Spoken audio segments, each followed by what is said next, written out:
بسم اللہ الرحمن الرحیم۔ السلام علیکم۔ چچا جان، آپ کو لگا تھا کہ ابا کے مرنے کے بعد ہم یتیموں کا کوئی وارث نہیں رہا تو آپ ہمیں کچل دیں گے، مگر آپ بھول گئے تھے کہ جس کا کوئی نہیں ہوتا اس کا خدا ہوتا ہے۔ آپ نے ہمیں گھر سے دھکے دے کر نکالا تھا، مگر قدرت نے ہمیں انصاف دلانے کا فیصلہ بہت پہلے کر لیا تھا۔ آج آپ اس کٹہرے میں مجرم بن کر کھڑے ہیں اور میرے ہاتھوں میں وہ ثبوت ہے جو آپ کی تباہی کا پروانہ ہے۔ یہ وہی کاغذات ہیں جنہیں آپ نے غائب سمجھ لیا تھا، مگر وہ ایک اندھیرے کنویں کی تہ میں ہماری قسمت بدلنے کے لیے محفوظ تھے۔ آج انصاف ہوگا اور ضرور ہوگا۔ میرا نام سمیرہ ہے اور ہم 3 بہن بھائی تھے۔ میں اپنے بہن بھائیوں میں سب سے بڑی تھی اور یہ کہانی اس وقت شروع ہوئی جب میری عمر محض 10 برس تھی۔ ایک وقت تھا جب ہم اپنے گھر میں ہنسی خوشی زندگی گزار رہے تھے۔ ہمارا گھر چھوٹا ضرور تھا مگر اس میں سکون کی کوئی کمی نہیں تھی۔ ہم اور ہمارے چچا اکرم ایک ہی گھر میں رہتے تھے۔ وہ گھر دراصل میرے ابا کے خون پسینے کی کمائی کا تھا، لیکن چچا چونکہ ابا کے چھوٹے بھائی تھے اور کوئی کام کاج نہیں کرتے تھے، اس لیے ابا نے چچا کو اس گھر میں رہنے کی جگہ دے رکھی تھی۔ ابا جان اکثر رات کو جب کام سے لوٹتے تو ہم بہن بھائی دوڑ کر ان کے ٹانگوں سے لپٹ جاتے۔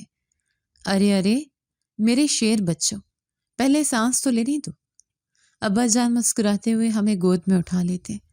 اس وقت ان کے چہرے پر تھکاوٹ تو ہوتی تھی مگر ہمیں دیکھ کر وہ جیسے ساری مشقت بھول جاتے۔ اماں باورچی خانے سے پانی کا گلاس لاتے ہوئے بولتی، خدا کا شکر ہے آپ خیر خیریت سے گھر آ گئے۔ آج کل شہر کے حالات دیکھ کر میرا دل بہت گھبراتا ہے۔ ابا پانی پی کر مسکراتے ہوئے کہتے، سلمہ، جب تک میرا رب راضی ہے مجھے کچھ نہیں ہو سکتا، تم بس بچوں کا خیال رکھا کرو۔ اس وقت تک چچا اکرم کا رویہ بھی ہمارے ساتھ بظاہر ٹھیک تھا۔ وہ اکثر ابا کے سامنے ہمارے سر پر ہاتھ پھیرتے اور کہتے، بھائی جان آپ فکر نہ کیا کریں، میں ہوں نا گھر پر۔ لیکن مجھے یاد ہے کہ کبھی کبھار جب ابا گھر پر نہیں ہوتے تھے تو چچا کی نظریں ہمارے گھر کی چیزوں کا ایسے جائزہ لیتی تھیں جیسے کوئی بھوکا بھیڑیا گوشت کو دیکھ رہا ہو، مگر ہم بچے تھے، ان شاطرانہ چالوں کو سمجھنے سے قاصر تھے۔ ابا نے شہر میں اپنی کمائی سے یہ گھر بڑی مشکلوں سے بنایا تھا۔ اس سے پہلے ہم اور چچا ایک رینٹ کے گھر میں رہتے تھے، لیکن ابا کی خواہش تھی کہ ان کے بچوں کے سر پر اپنی چھت ہو، لیکن وقت کب کسی کو دھوکہ دے دے یا کسی کو پتہ نہیں ہوتا۔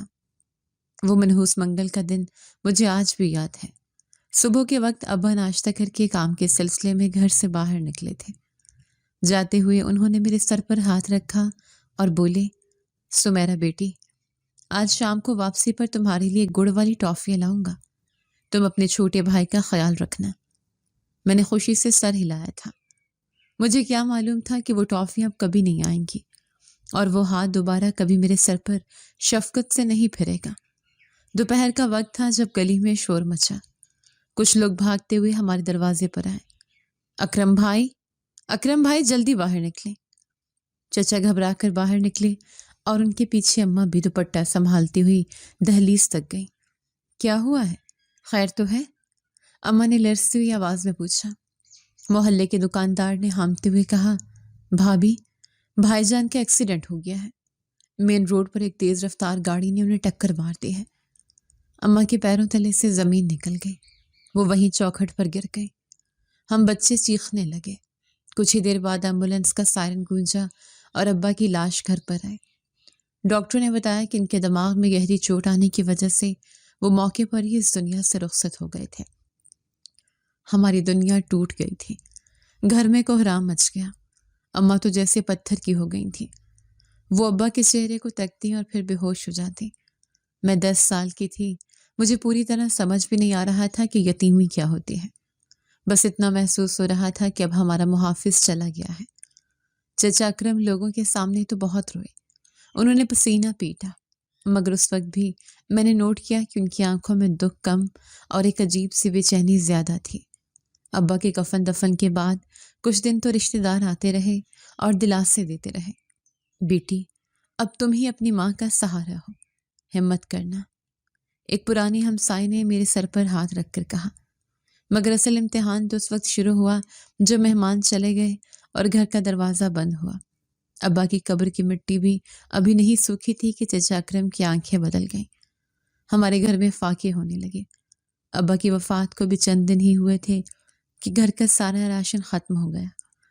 اماں ابھی عدت میں تھیں، وہ باہر نہیں جا سکتی تھیں۔ چھوٹے بہن بھائی بھوک سے بلک رہے تھے۔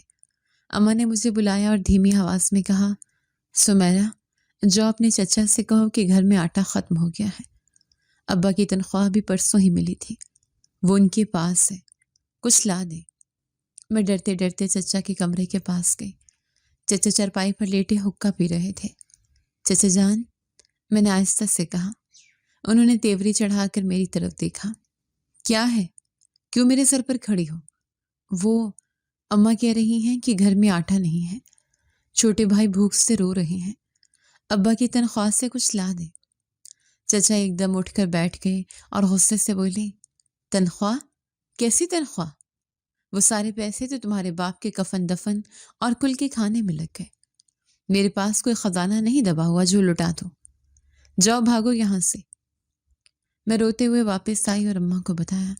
اماں نے آنسو پونچھے اور خود ہمت کر کے چچا کے کمرے کے دروازے تک گئی۔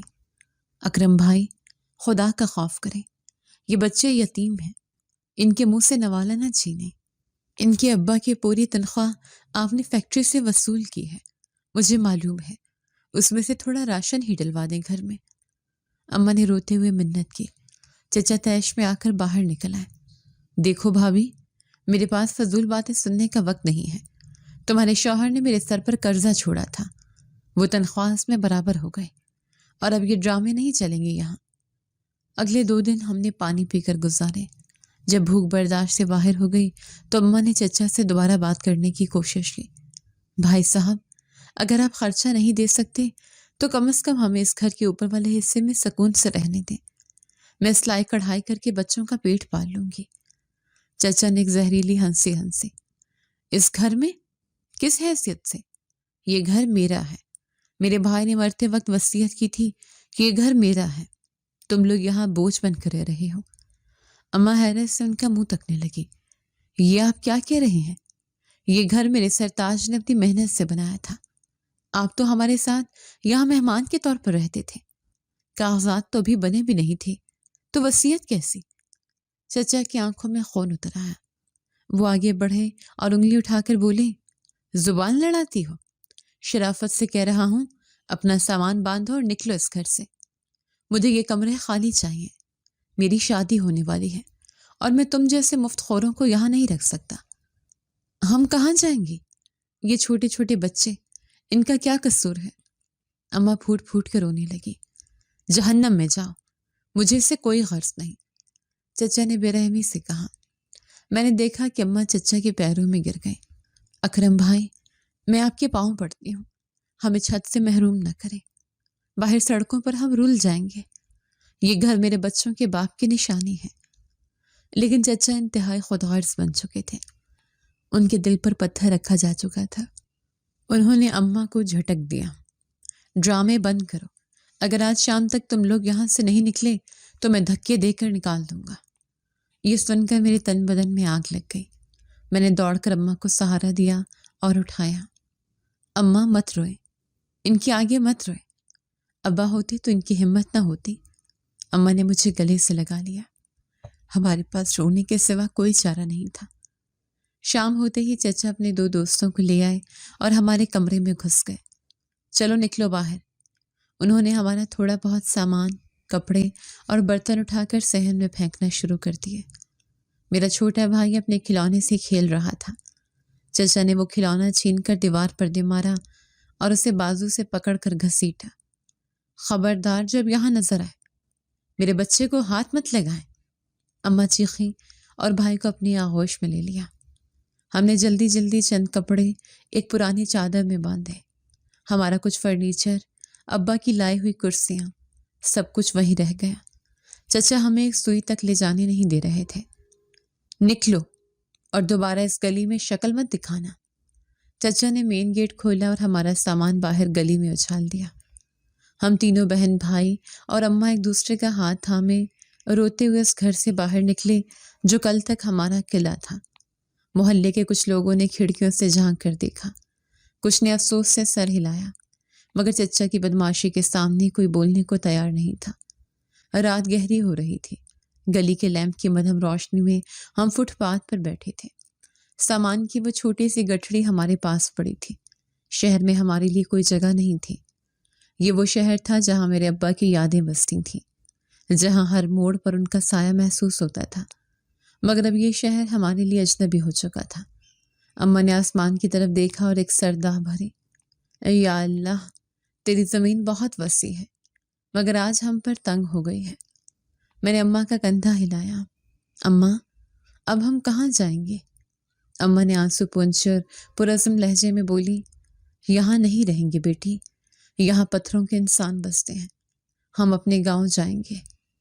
اماں ایک گاؤں سے تعلق رکھتی تھیں، وہ گاؤں جہاں سے کئی سال پہلے اماں رخصت ہو کر آئی تھیں۔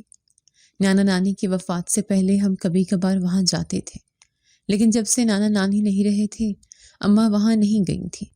لیکن اماں، وہاں تو کوئی نہیں رہتا، نانا کا گھر تو ویران پڑا ہوگا، میں نے ڈرتے ہوئے کہا۔ ویران گھر سڑک سے بہتر ہوتا ہے سمیرا، اماں نے کہا۔ اس وقت میرے پاس کوئی اور آسرا نہیں ہے، ایک وہی ٹوٹا پھوٹا گھر ہے جو کبھی میرے ماں باپ کی وراثت ہوا کرتا تھا۔ سنا ہے اب وہ رہنے کے قابل نہیں رہا، کیونکہ برسوں سے نہ اس کی لپائی ہوئی اور نہ کسی نے دیکھ بھال کی، مگر اب وہی ہماری منزل ہے۔ ہم نے وہ رات بس اسٹاپ کے ایک بینچ پر جا کر گزاری۔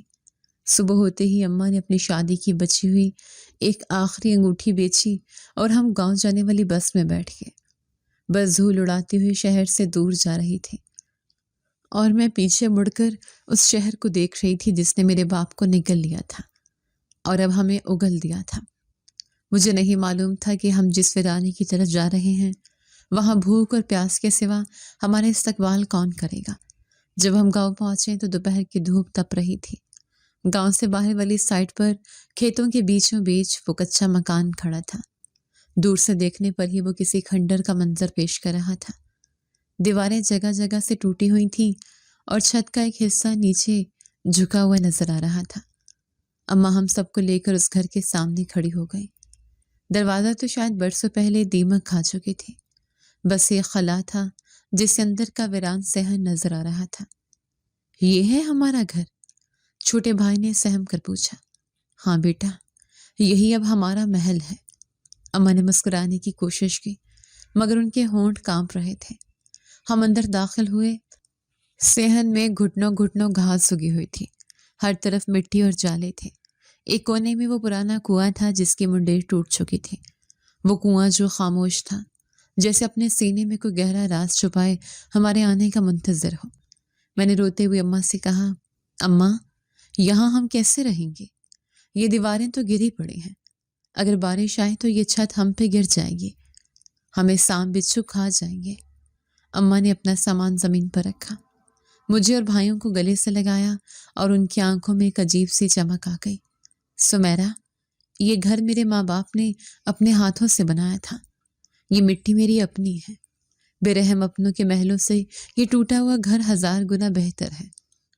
ہم ماں بیٹی محنت کریں گے، میں مٹی گوندوں گی، تم لپائی کرنا، ہم اسے دوبارہ کھڑا کریں گے، اللہ ہمارے ساتھ ہے۔ اس وقت مجھے اماں کی باتوں پر یقین نہیں آ رہا تھا، مگر مجھے کیا خبر تھی کہ اسی ویران گھر اور اسی سوکھے ہوئے کنویں کے اندر ہماری زندگی کا سب سے بڑا موڑ ہمارا انتظار کر رہا تھا۔ ہم نے آستین چڑھا لی اور اس ویرانے کو گھر بنانے کی جنگ شروع کر دی، مگر بھوک ہمارا سب سے بڑا دشمن تھی اور اس جنگل میں کھانے کو کچھ نہیں تھا۔ صبح کی پہلی کرن ٹوٹی ہوئی چھت کے سوراخوں سے سیدھی میری آنکھوں میں پڑی تو میں ہڑبڑا کر اٹھ بیٹھی۔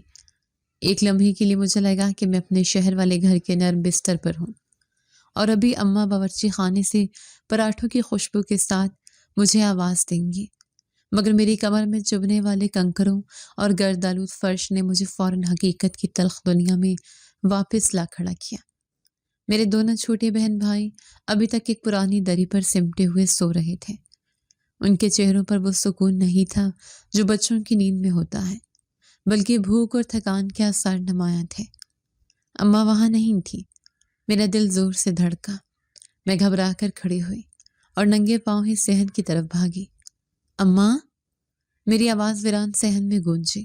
صحن کے دوسرے کونے پر جہاں دیوار کا ایک بڑا حصہ گرا ہوا تھا، اماں جھکی ہوئی کچھ کر رہی تھی۔ میرے پکارنے پر انہوں نے مڑ کر دیکھا۔ ان کے ہاتھوں میں مٹی تھی اور پیشانی پر پسینے کے قطرے چمک رہے تھے۔ اٹھ گئی میری بیٹی؟ اماں نے مسکرا کر کہا، مگر ان کی مسکراہٹ میں چھپی اداسی میں صاف دیکھ سکتی تھی۔ میں دوڑ کر ان کے پاس گئی۔ اماں، آپ یہ کیا کر رہی ہیں؟ ہم نے بھی ناشتہ بھی نہیں کیا۔ میں نے یہ کہہ تو دیا، لیکن اگلے ہی لمحے مجھے یاد آیا کہ ہمارے پاس تو رات کو کھانے کے لیے بھی کچھ نہیں تھا۔ ناشتہ کہاں سے آئے گا؟ اماں نے اپنے مٹی بھرے ہاتھ جھاڑے اور میری طرف دیکھ کر سنجیدگی سے بولی، سمیرا، پیٹ کی بھوک تو شاید ہم برداشت کر لیں، لیکن سر پر چھت نہ ہو تو دنیا جینے نہیں دیتی۔ دیکھ رہی ہو اس دیوار کو؟ اگر تیز ہوا چلی تو یہ ہم پر آ گرے گی۔ ہمیں اسے کھڑا کرنا ہے۔ لیکن اماں، ہم یہ کیسے کریں گے؟ ہمارے پاس تو کوئی مزدور نہیں، کوئی سیمنٹ نہیں، کچھ بھی نہیں ہے۔ میں نے روحان سے ہو کر کہا۔ اماں نے نیچے زمین سے گیلی مٹی کا ایک ڈھیلا اٹھایا۔ یہ مٹی ہمارا سیمنٹ ہے سمیرا۔ میرے نانا نانی نے یہ گھر اسی مٹی اور گارے سے بنایا تھا۔ اب ہم بھی یہی کریں گے۔ جاؤ، اندر سے کوئی پرانا برتن یا ٹوٹا ہوا ٹب لے آؤ۔ ہمیں وہاں کھیتوں والی سائڈ سے مٹی کھود کر لانی ہے۔ میں نے حیرت سے اماں کو دیکھا۔ وہ اماں جو کبھی گھر کی چار دیواری سے باہر نہیں نکلتی تھی، آج ان کا حوصلہ کسی پہاڑ جیسا لگ رہا تھا۔ میں نے حکم کی تعمیل کی اور ایک پلاسٹک کا ٹوٹا ہوا ٹب لیا ہے جو ہمیں ملبے میں پڑا ملا تھا۔ ہم گھر کی پچھلی طرف کھیتوں کے کنارے پر گئے۔ اماں نے اپنے ہاتھوں سے سخت زمین کو کھودنا شروع کیا۔ ان کی نرم ہتھیلیاں جب پتھریلی زمین سے ٹکراتی تو میرا دل دکھتا۔ اماں، میں کرتی ہوں، آپ تھک جائیں گی، میں نے آگے بڑھ کر کہا۔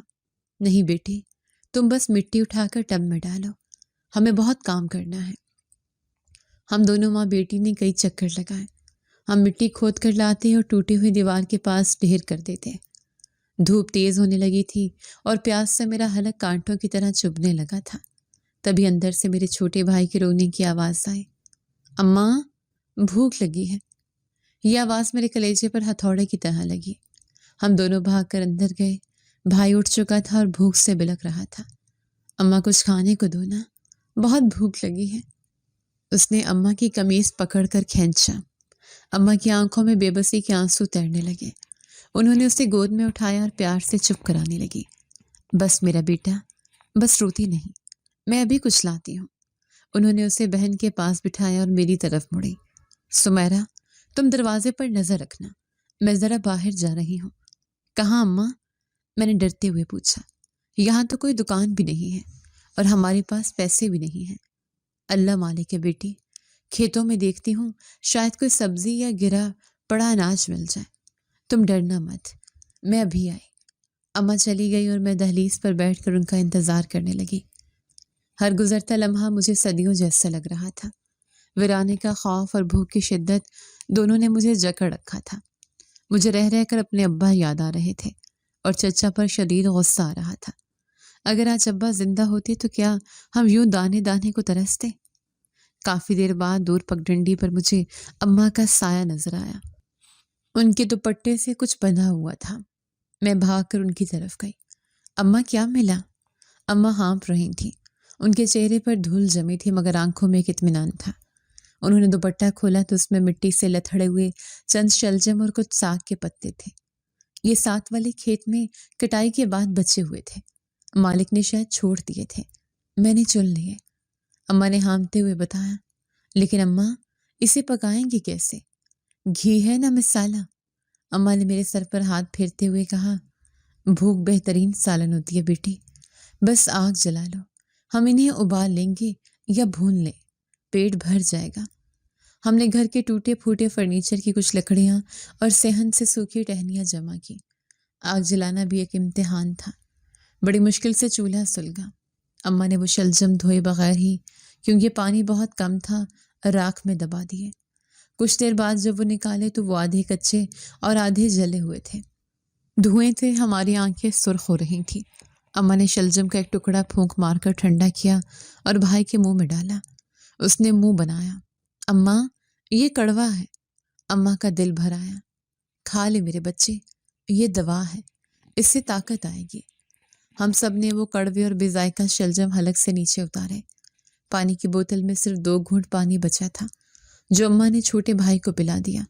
خود انہوں نے اور میں نے اپنا تھوک نگل کر پیاس بجھانے کی کوشش کی۔ کھانے کے بعد اماں نے پھر سے دوپٹہ کمر سے باندھ لیا۔ چلو سمیرا، اب دیوار کی لپائی کرنی ہے۔ اماں، ابھی تو ہم نے کھایا ہے، تھوڑی دیر آرام کر لے، میں نے منت کی۔ نہیں بیٹی، سورج ڈھلنے سے پہلے ہمیں وہ بڑا شگاف بھرنا ہے، ورنہ رات کو جنگلی جانور آ سکتے ہیں۔ ہم دوبارہ مٹی کے ڈھیر کے پاس گئے۔ اب سب سے بڑا مسئلہ پانی کا تھا۔ لپائی کے لیے مٹی کو گارے میں تبدیل کرنا ضروری تھا اور اس کے لیے پانی چاہیے تھا۔ ہماری لائی ہوئی پانی کی بوتل کب کی ختم ہو چکی تھی۔ اماں پریشانی سے ادھر ادھر دیکھنے لگی۔ یا اللہ، اب پانی کہاں سے لاؤں؟ مٹی تو جمع کر لی، مگر اسے گوندھوں کیسے؟ میں نے بھی بے بسی سے چاروں طرف دیکھا۔ دور دور تک خشک کھیت تھے یا پھر وہی ویران گھر۔ اچانک میری نظر صحن کے بیچ میں بنے اس پرانے کنویں پر پڑی۔ اماں، میں نے کنویں کی طرف اشارہ کیا۔ وہ کنواں، شاید اس میں پانی ہو۔ اماں نے کنویں کی طرف دیکھا اور پھر مایوسی سے سر ہلایا۔ نہیں بیٹی، یہ کنواں تو برسوں سے بند پڑا ہے۔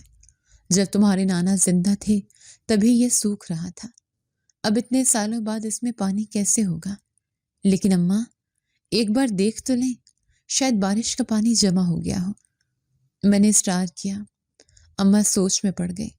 ہمارے پاس کوئی اور راستہ بھی نہیں تھا۔ اگر پانی نہ ملتا تو دیوار کی مرمت نہ ہو پاتی اور ہم رات کو غیر محفوظ رہتے۔ ٹھیک ہے، جا کر دیکھتی ہوں۔ اماں کنویں کی منڈیر کے پاس گئی۔ میں بھی ان کے پیچھے پیچھے تھی۔ کنواں اندر سے گھپ اندھیرا تھا۔ ہم نے ایک چھوٹا سا پتھر اٹھا کر اندر پھینکا۔ کافی دیر بعد ایک مدھم سی چھپاک کی آواز آئی۔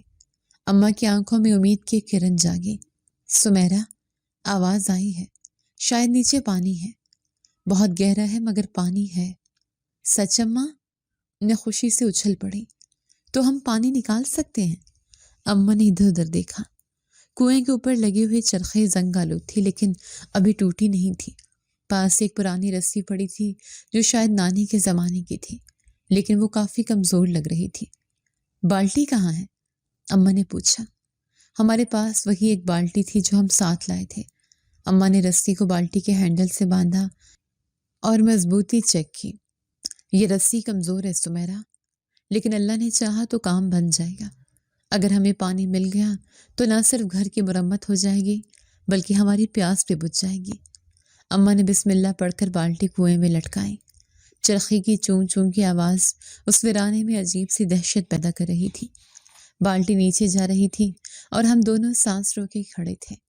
اندھیرا اتنا گہرا تھا کہ بالٹی نظر آنا بند ہو گئی۔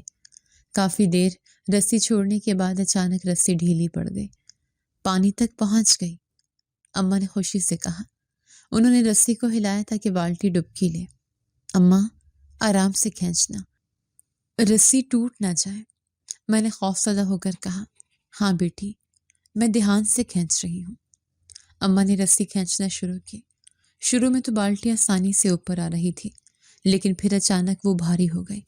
اماں کے ہاتھوں کی رگیں تن گئی۔ یہ کیا ہوا؟ اماں بڑبڑائیں۔ یہ اتنی بھاری کیوں ہو گئی؟ میں نے آگے بڑھ کر رسی کو ہاتھ لگایا۔ واقعی ایسا لگ رہا تھا جیسے بالٹی میں پانی نہیں بلکہ پتھر بھر گئے ہوں۔ اماں، کہیں بالٹی کسی چیز میں پھنس تو نہیں گئی؟ نہیں، پھنسی نہیں ہے، اوپر تو آ رہی ہے مگر وزن بہت زیادہ ہے۔ اماں کے ماتھے پر پسینہ آ گیا اور وہ ہانپنے لگی۔ سمیرا، تم بھی زور لگاؤ، اکیلے مجھ سے نہیں کھینچی جا رہی۔ میں نے اپنے ننھے ہاتھوں سے رسی کو مضبوطی سے تھام لیا۔ 1 2 3، اماں نے نعرہ لگایا۔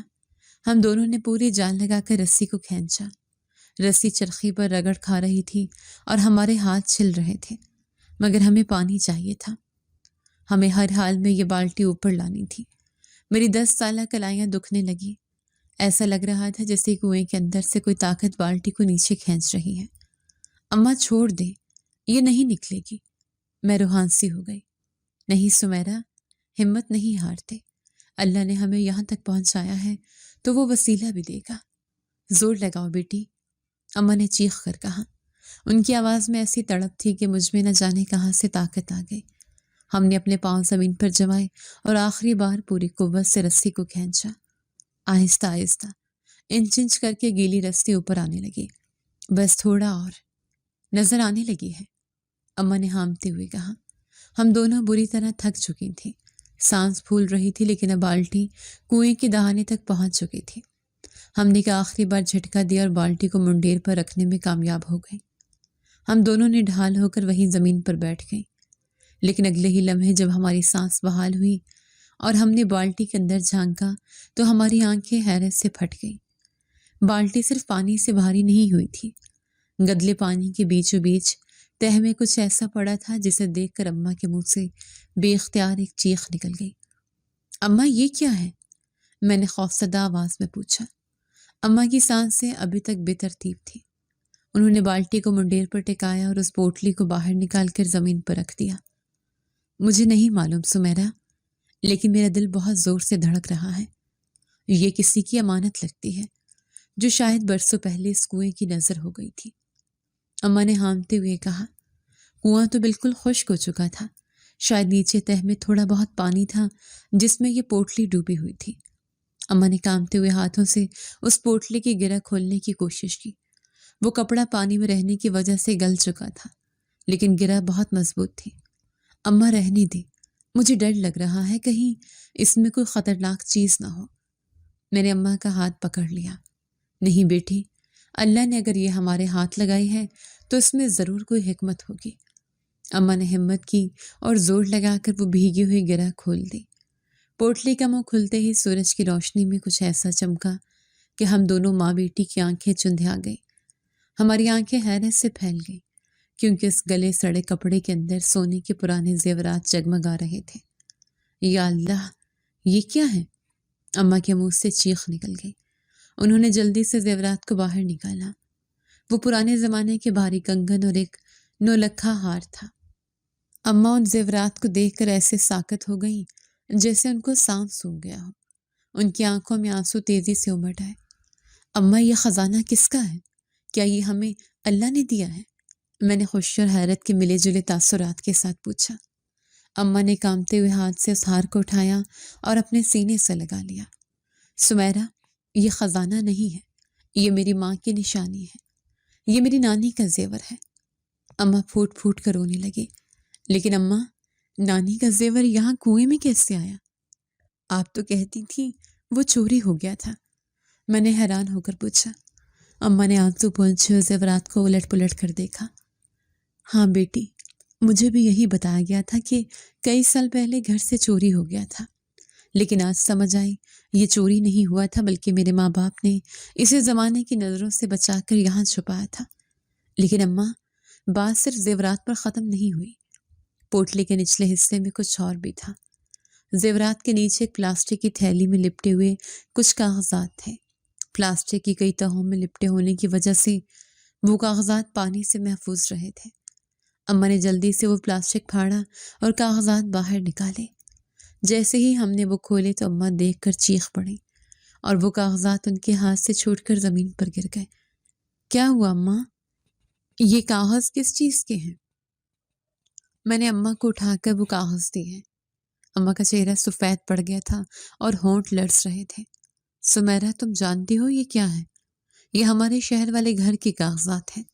یہ اس گھر کی رجسٹری ہے جس سے تمہارے چچا نے ہمیں دھکے دے کر نکالا تھا۔ اماں کی آواز میں یقین اور بے یقینی کی جنگ چل رہی تھی۔ میں ہکا بکا رہ گئی۔ ہمارے گھر کے کاغذات؟ لیکن وہ تو چچا کہتے تھے کہ ابا نے گم کر دیے ہیں یا وصیت کر دی ہے۔ وہ یہاں نانا کے گھر کے کنویں میں کیسے آئے؟ اماں نے کاغذات کو سینے سے لگایا اور آسمان کی طرف دیکھ کر زور زور سے رونے لگی۔ مجھے اب سب سمجھ آ رہا ہے، سب کڑیاں مل رہی ہیں۔ اماں، مجھے بھی بتائیں نا، کیا سمجھ آ رہا ہے؟ میں نے اماں کو جھنجھوڑا۔ اماں نے مجھے اپنے قریب کیا اور بولی، سمیرا، تمہیں یاد ہے جب ہم نے وہ نیا نیا شہر والا گھر خریدا تھا، تب ایک دن تمہارے ابا مجھے اور تمہیں یہ کہہ کر گاؤں لائے تھے کہ نانا نانی سے ملنا ہے؟ ہاں اماں، مجھے یاد ہے، ہم بس میں بیٹھ کر آئے تھے۔ میں نے سر ہلایا۔ بس اسی دن تمہارے ابا نے یہ کاغذات اپنے ساتھ لائے تھے۔ شاید ابا کو معلوم ہو گیا تھا کہ تمہارے چچا کے دل میں کوئی کھوٹ ہے۔ چچا کی نیت شروع سے خراب تھی اور تمہارے ابا بہت دور اندیش تھے۔ اسی وجہ سے ابا یہ اصلی کاغذات اپنے پاس رکھنے کی بجائے نانا نانی کے پاس ضمانت رکھوا گئے تھے تاکہ محفوظ رہیں۔ لیکن پھر یہ کنویں میں کیسے پہنچے؟ میں نے پھر وہی سوال دہرایا۔ اماں نے گہری سانس لی اور کنویں کی اندھیری تہہ کی طرف دیکھا۔ شاید نانا نانی کو بھی ڈر تھا کہ گاؤں کے کچے گھر میں اتنے قیمتی کاغذات اور زیورات رکھنا محفوظ نہیں ہے، اسی لیے انہوں نے یہ سب کچھ اس پوٹلی میں باندھ کر کنویں کے اندر کسی خفیہ جگہ یا کسی دراڑ میں چھپا دیا ہوگا جہاں کسی کی نظر نہ پڑے۔ اور پھر کیا اماں؟ میں نے بے چینی سے پوچھا۔ پھر کچھ عرصے بعد ہی نانا نانی کی اچانک وفات ہو گئی۔ اماں کی آواز بھر آ گئی۔ شاید انہیں وقت ہی نہیں ملا کہ وہ تمہارے ابا کو بتا سکتے کہ انہوں نے کاغذات کہاں چھپائے ہیں۔ تمہیں یاد ہے ابا اپنی وفات سے کچھ عرصہ پہلے کتنے پریشان رہنے لگے تھے؟ وہ ایک دو دفعہ اکیلے گاؤں کا چکر لگا کر گئے تھے اور جب واپس آتے تو بہت اداس ہوتے تھے۔ اماں کو بھی کچھ نہیں بتاتے تھے، بس خاموش رہتے تھے۔ میرے ذہن میں ابا کا اداس چہرہ گھوم گیا۔ جی اماں، مجھے یاد ہے، ایک بار میں نے ابا کو رات کو نماز پر روتے ہوئے بھی دیکھا تھا۔ اماں نے میرے ماتھے پر بوسہ دیا۔ ہاں میری بچی، شاید ابا کو یہ کاغذات نہیں مل رہے تھے۔ وہ یہاں آتے ہوں گے، پورا گھر ڈھونڈتے ہوں گے، لیکن انہیں کیا خبر تھی کہ ان کی امانت اس سوکھے کنویں کے پیٹ میں چھپے ہیں۔ اسی وجہ سے ابا پریشان تھے کہ اگر انہیں کچھ ہو گیا تو ان کے بچوں کا کیا بنے گا۔ وہ جانتے تھے کہ کاغذات کے بغیر تمہارے چچا تمہیں گھر سے نکال دیں گا۔ اماں نے اندازہ لگاتے ہوئے کہا تو میں خوشی سے اماں کے گلے لگ گئی۔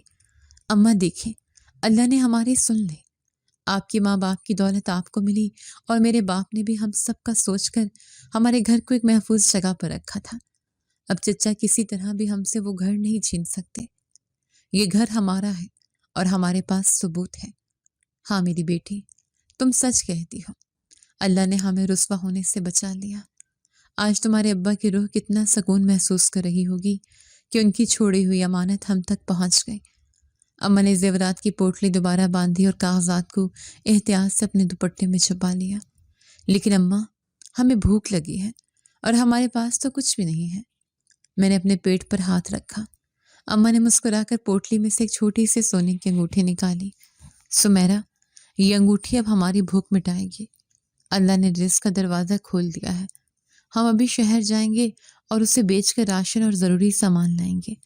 اس شام ہمارے گھر کا ماحول بدل چکا تھا۔ وہ ویران اور ٹوٹا ہوا گھر اب ہمیں ڈراؤنا نہیں لگ رہا تھا، بلکہ ایک قلعہ محسوس ہو رہا تھا۔ اماں نے وہ انگوٹھی بیچ کر ہمارے لیے کھانا خریدا۔ کئی دنوں بعد ہم بہن بھائیوں نے پیٹ بھر کر کھانا کھایا۔ اماں نے ہمیں کھلاتے ہوئے کہا، بچوں کھا لو، یہ صرف کھانا نہیں ہے، یہ اللہ کا انصاف ہے۔ کھانے کے بعد اماں نے کاغذات کو کھول کر ایک بار پھر پڑھا۔ ان کی آنکھوں میں اب آنسو نہیں تھے بلکہ ایک عزم تھا۔ سمیرا، اب ہمیں واپس شہر جانا ہوگا۔ شہر؟ چچا کے پاس؟ میں ڈر گئی۔ نہیں اماں، وہ ہمیں مار دیں گے۔ اماں نے سختی سے نفی میں سر ہلایا۔ نہیں بیٹی، اب ہم بھکاری بن کر نہیں بلکہ مالک بن کر جائیں گے۔ اس دن ہمارے پاس بہت سی دولت آ چکی تھی۔ وہی گھر جس سے ہمیں چچا نے وارث نہ ہونے کے بہانے نکالا تھا، اس کے کاغذات ہمارے پاس تھے۔ اب ڈرنے کی باری چچا کی ہے۔ اماں نے باقی زیورات کو سنبھال کے رکھا اور کہا، کل ہم شہر جائیں گے۔ میں کچھ زیورات بیچوں گی اور ایک وکیل کروں گی۔ اب ہم قانون کا دروازہ کھٹکھٹائیں گے۔ اس وقت ہم نے فیصلہ کیا کہ فی الحال ہم شہر میں ایک چھوٹا سا گھر رینٹ پر لے لیں گے تاکہ کیس لڑ سکیں۔ اماں مجھے بھی لے کے جاؤ گی نا؟ میں نے اماں کا ہاتھ تھام لیا۔ ہاں میری جان، تم سب میرے ساتھ جاؤ گے۔ اب فیصلہ ہمارے حق میں بھی تھا اور باقی وہ جائیداد بھی ان کے بچوں کے نام ہو چکی تھی۔ چچا نے سوچا تھا کہ ہم مٹی میں مل جائیں گے، لیکن انہیں نہیں پتا تھا کہ ہم بیج کی طرح مٹی سے دوبارہ اگائیں گے۔ رات گہری ہو گئی تھی، لیکن اس رات ہمیں نیند نہیں آئی۔ ہم جاگتے رہے اور مستقبل کے خواب بنتے رہے۔ اماں بار بار ان کاغذات کو چھو کر دیکھتی، جیسے یقین کر رہی ہوں کہ یہ خواب نہیں حقیقت ہے۔ سمیرا، تم دیکھنا وہ دن دور نہیں جب ہم اپنے گھر کے دروازے سے عزت کے ساتھ اندر داخل ہوں گے۔ اماں نے پرعزم لہجے میں کہا۔ میں نے اماں کے چہرے کی طرف دیکھا۔ وہ کمزور اور دکھی عورت جو کل تک روٹی کے ایک ٹکڑے کے لیے پریشان تھی، اب ایک شیرنی کی طرح دکھائی دے رہی تھی۔ یہ طاقت دولت کی نہیں تھی، یہ طاقت سچ کی تھی جو ہمارے پاس آ چکا تھا۔ اماں تو کیا اب ہم چچا کو گھر سے نکال دیں گے؟ میں نے معصومیت سے پوچھا۔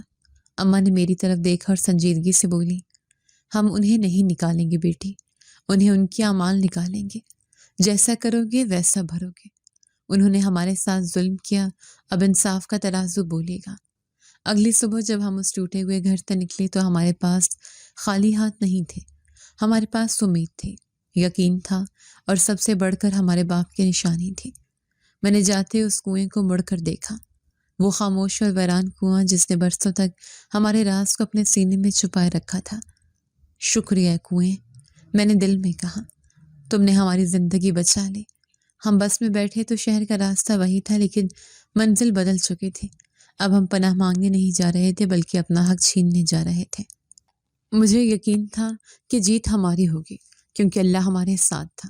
شہر کی گہما گہمی ہمارے لیے نئی نہیں تھی، لیکن اس بار ہمارا انداز مختلف تھا۔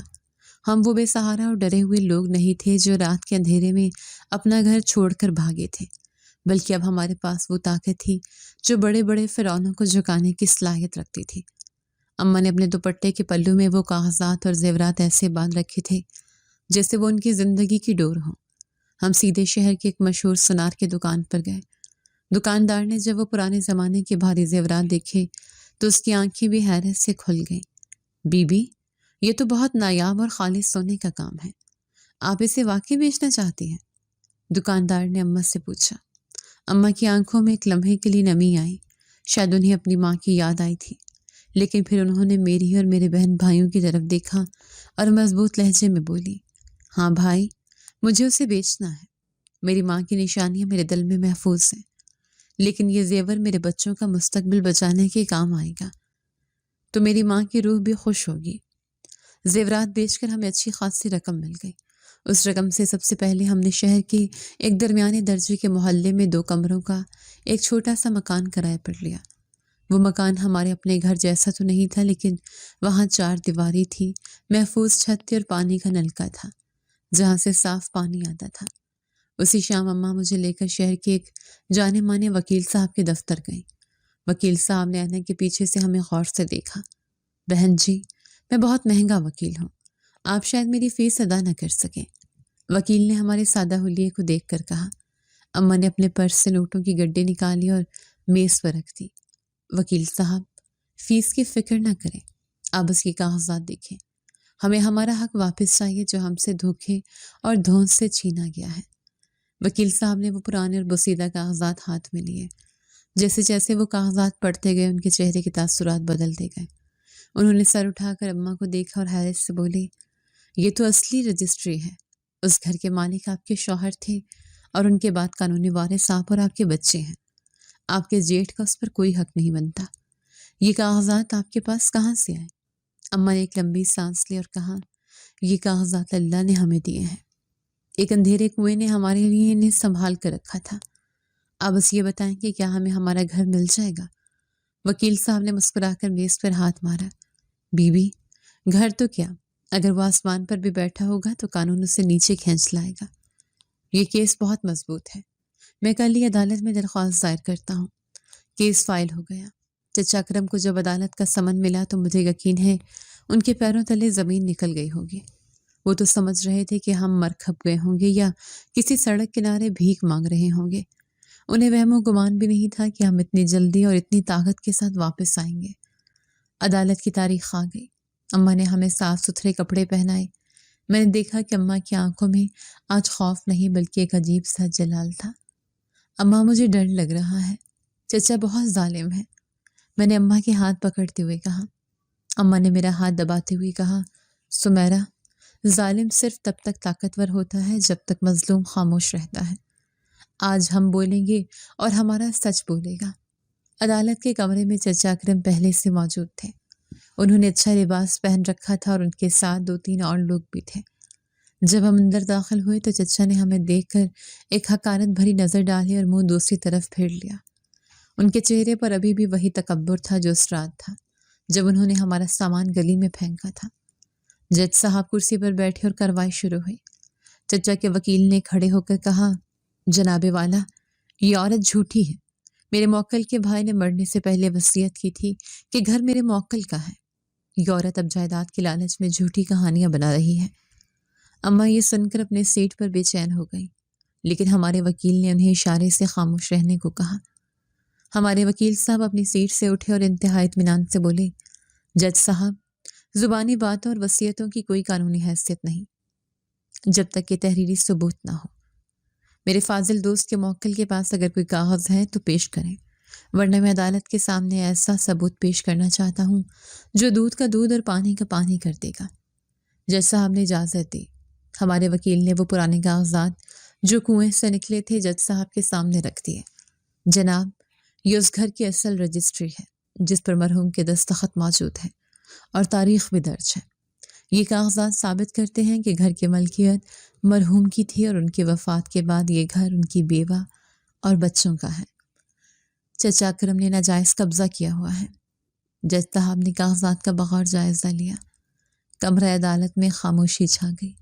چچا اکرم کے ماتھے پر پسینہ چمکنے لگا۔ وہ بار بار اپنے وکیل کی طرف دیکھ رہے تھے، لیکن وکیل کے پاس اب کہنے کو کچھ نہیں تھا۔ سچ اتنا واضح تھا کہ اسے جھٹلانا ناممکن تھا۔ چچا خود روسٹرم پر آئے اور چیخ کر بولے، یہ کاغذات جعلی ہیں، یہ عورت کہیں سے بنوا کر لائی ہے۔ میرا بھائی مجھے یہ گھر دے کر گیا تھا۔ جج صاحب نے غصے سے چچا کو خاموش کیا۔ مسٹر اکرم، عدالت ثبوتوں پر چلتی ہے، آپ کے شور مچانے پر نہیں۔ ان کاغذات کی تصدیق ہو چکی ہے، یہ بالکل اصلی ہیں اور رجسٹری کے ریکارڈ سے میچ کرتے ہیں۔ فیصلہ سنانے کا وقت آیا تو میرا دل زور زور سے دھڑکا۔ میں نے آنکھیں بند کر کے اللہ سے دعا مانگی۔ جج صاحب نے فیصلہ سناتے ہوئے کہا، تمام ثبوتوں اور گواہوں کی روشنی میں یہ عدالت اس نتیجے پر پہنچی ہے کہ متنازع مکان کی اصل مالکہ بیوہ اور اس کے یتیم بچے ہیں۔ ملزم اکرم نے نہ صرف یتیموں کا حق مارا بلکہ انہیں گھر سے بے دخل کر کے سنگین جرم کا ارتکاب کیا ہے۔ عدالت حکم دیتی ہے کہ مکان کا قبضہ فوری طور پر مدعیہ کو دیا جائے اور ملزم کو گھر خالی کرنے کا حکم دیا جاتا ہے۔ جج صاحب کے ہتھوڑے کی آواز میری کانوں میں موسیقی کی طرح گونجی۔ اماں سجدے میں گر گئی۔ ان کی آنکھوں سے آنسو بہہ رہے تھے، لیکن یہ خوشی کے آنسو تھے۔ چچا اکرم وہیں کٹہرے میں سر پکڑ کر بیٹھ گئے۔ ان کا غرور، ان کا تکبر سب مٹی میں مل چکا تھا۔ وہ گھر جس کے لیے انہوں نے اپنے بھائی کے بچوں کو سڑک پر پھینکا تھا، آج وہی گھر ان کے ہاتھ سے ریت کی طرح پھسل گیا۔ اگلے ہی دن پولیس اور عدالتی عملہ ہمارے ساتھ اس گھر پہنچا۔ وہی گلی، وہی دروازہ جہاں سے ہمیں دھکے دے کر نکالا گیا تھا۔ محلے کے لوگ گھروں سے باہر نکل آئے تھے۔ سب حیران تھے کہ یہ وہی عورت ہے جو روتی ہوئی گئی تھی اور آج پولیس کے ساتھ واپس آئی ہے۔ پولیس انسپکٹر نے دروازہ کھٹکھٹایا۔ چچا اکرم نے دروازہ کھولا۔ ان کی حالت بہت بری تھی، آنکھیں سرخ تھیں اور چہرہ اترا ہوا تھا۔ اکرم صاحب، عدالت کے حکم کے مطابق آپ کو یہ گھر ابھی خالی کرنا ہوگا، انسپکٹر نے سخت لہجے میں کہا۔ چچا نے اماں کی طرف دیکھا۔ ان کی نظروں میں اب غصہ نہیں بلکہ بےچارگی تھی۔ بھابھی، مجھے معاف کر دو، میں بہک گیا تھا، مجھے مت نکالو، میرے پاس جانے کی کوئی جگہ نہیں ہے۔ چچا نے ہاتھ جوڑ دیے۔ اماں نے چچا کو دیکھا۔ مجھے لگا شاید اماں پگھل جائیں گی کیونکہ وہ بہت نرم دل تھے، لیکن پھر انہوں نے میری اور میرے چھوٹے بھائیوں کی طرف دیکھا جنہوں نے بھوک اور ذلت کاٹی تھی۔ اکرم بھائی، میں نے آپ سے اس رات کیا کہا تھا؟ میں نے کہا تھا کہ یہ بچے یتیم ہیں، ان کے سر سے چھت مت چھینو۔ آپ نے تب میری ایک نہ سنی تھی۔ آپ نے ہمیں رات کے اندھیرے میں سڑک پر پھینکا تھا۔ آج یہ اللہ کا انصاف ہے، میں آپ کو دھکے نہیں دوں گی جیسے آپ نے ہمیں دیے تھے، لیکن آپ کو یہاں سے جانا ہوگا کیونکہ یہ حق ان یتیموں کا ہے۔ پولیس نے چچا کا سامان باہر نکلوایا۔ وہی منظر جو چند ماہ پہلے ہمارے ساتھ پیش آیا تھا، آج چچا کے ساتھ پیش آ رہا تھا۔ فرق صرف یہ تھا کہ ہم مظلوم تھے اور وہ ظالم۔ چچا اپنا سامان لے کر سر جھکائے گلی سے نکل گئے۔ ان کی بیوی اور بچے بھی ان کے ساتھ تھے۔ وہ دوبارہ سڑکوں پر آ گئے تھے کیونکہ ان کے پاس اب نہ اپنا گھر تھا اور نہ ہی بھائی کا گھر۔ ان کی لالچ نے انہیں کہیں کا نہیں چھوڑا تھا۔ ہم اپنے گھر میں داخل ہوئے۔ گھر کی حالت خراب ہو چکی تھی۔ جگہ جگہ جالے لگے تھے اور چیزیں بکھری ہوئی تھیں، لیکن جیسے ہم نے پہلا قدم اندر رکھا ایک عجیب سا سکون محسوس ہوا۔ یہ ہمارا گھر تھا، ہمارے ابا کی نشانی۔ اماں نے دیواروں کو چھوا اور رو پڑی، دیکھو آج تمہارے ابا کی روح کتنی خوش ہوگی، ہم واپس آ گئے ہیں۔ اس دن کے بعد ہماری زندگی بدل گئی۔ گھر مل جانے کے بعد ہمارے پاس ابھی بھی زیورات بیچ کر جو رقم بچی تھی وہ موجود تھی۔ اماں نے اس رقم کو ضائع نہیں کیا۔ انہوں نے فیصلہ کیا کہ وہ کسی کے آگے ہاتھ نہیں پھیلائیں گی بلکہ خود کمائیں گی۔ اماں نے چونکہ سلائی کڑھائی کا کام جانتی تھیں، انہوں نے گھر کے کمرے کو کارخانے کی شکل دی تھی۔ انہوں نے 2 سلائی مشینیں خریدی اور محلے کی عورتوں کو کپڑے سینا شروع کر دیا۔ شروع میں کام کم تھا، لیکن اماں کی محنت اور ایمانداری کی وجہ سے جلدی ان کا کام چل نکلا۔ انہوں نے سلمہ بوتیک کے نام سے اپنا چھوٹا سا کاروبار شروع کیا۔ اس آمدنی سے ہمارا گزر بسر بہت اچھا ہونے لگا۔ اماں نے سب سے پہلے مجھے اور میرے دونوں بھائیوں کو محلے کے ایک اچھے پرائیویٹ اسکول میں داخل کروایا۔ جس دن میں پہلی بار نیا یونیفارم پہن کر کاندھے پر بستہ لٹکا کر اسکول جانے لگی تو اماں دروازے پر کھڑی مجھے دیکھ رہی تھی۔ جاؤ میری بیٹی، پڑھ لکھ کر بڑی افسر بننا۔ علم ہی وہ روشنی ہے جو انسان کو اندھیروں سے نکالتی ہے۔ اماں نے میرا ماتھا چوما۔ میں نے دل میں عہد کیا کہ میں اماں کی محنت کو رائیگاں نہیں جانے دوں گی۔ وقت گزرتا گیا اور ہمارے حالات بہتر ہوتے گئے۔ ہم نے وہ گھر دوبارہ سے پینٹ کروایا، نیا فرنیچر لیا۔ اماں محلے کی عزت دار خاتون مانی جاتی تھی۔ وہی لوگ جو ہمارے برے وقت میں خاموش تماشائی بنے تھے اب اماں کی عظمت کو مثالیں دیتے تھے۔ چچا کے بارے میں ہمیں کبھی کبھار خبر ملتی تھی کہ وہ شہر کے کسی کچے آبادی میں کرائے کے مکان میں رہتے ہیں اور مزدوری کرتے ہیں۔ ان کی حالت بہت خراب تھی۔ اللہ نے انہیں دنیا میں ہی ان کے کیے کی سزا دکھا دی تھی۔ کئی بار میرا دل چاہا کہ ان کی مدد کروں، لیکن اماں کہتی تھیں کہ انسان کو اپنے گناہوں کا بوجھ خود اٹھانا پڑتا ہے۔ ہم نے انہیں معاف کر دیا ہے، لیکن ہم انہیں اپنی زندگی میں دوبارہ شامل نہیں کر سکتے، کیونکہ سانپ کا ڈسا رسی سے بھی ڈرتا ہے۔ آج جب میں اپنے گھر کی چھت پر کھڑی ہوتی ہوں تو مجھے وہ 10 سال کی سمیرا یاد آتی ہے جو ایک ٹوٹی ہوئی بالٹی کے ساتھ کنویں پر کھڑی تھی۔ اگر اس دن وہ بالٹی بھاری نہ ہوتی، اگر اس دن ہم ہمت ہار جاتے تو شاید آج ہم یہاں نہ ہوتے۔ اس دولت نے جو ان کی اور ہمارے باپ نے ہمارے لیے چھوڑی تھی ہماری زندگی آسان بنا دی تھی، لیکن اصل دولت وہ سبق تھا جو ہم نے سیکھا تھا۔ انصاف کرنے والی ذات اللہ کی ہے۔ اللہ نے ہمیں انصاف دیا اور ہمیں دوبارہ سے چھت بھی نصیب ہوئی اور رزق بھی۔ وہ کنواں جس کے بارے میں ہم سوچتے تھے کہ سوکھ چکا ہے، دراصل وہ ہماری قسمت کا چشمہ تھا۔ اللہ نے اپنے بندوں کی مدد کے لیے ایسے اسباب پیدا کرتا ہے جہاں انسان کا گمان بھی نہیں جاتا۔ ابا کی دور اندیشی، نانا کی امانت داری اور اماں کی ہمت، ان سب نے مل کر ہمیں بچایا تھا۔ اس وقت میں نے یہ بات سیکھی کہ طاقت صرف دولت میں نہیں، سچ میں ہوتی ہے۔ چچا کے پاس طاقت تھی، گھر تھا، پیسہ تھا، لیکن ان کے پاس سچ نہیں تھا، اس لیے وہ ہار گئے۔ ہمارے پاس کچھ نہیں تھا سوائے سچ کے اور اللہ کے اس آسرے کے، اس لیے ہم جیت گئے۔ چچا نے ہمیں گھر سے نکالا تھا، مگر اللہ نے ہمیں حق واپس دلانے کے لیے کنویں جیسا گہرا اور پراسرار راستہ چن لیا۔ اس دن میں جو 10 سال کی کمزور بچی تھی، اسی دن انصاف پر یقین کرنا سیکھ لیا۔ میں سمجھ گئی کہ اندھیرے چاہے کتنے ہی گہرے کیوں نہ ہوں، سچ کا سورج طلوع ہو کر رہتا ہے، اور جب اللہ کسی کا ہاتھ تھام لے تو دنیا کی کوئی طاقت اسے گرا نہیں سکتی۔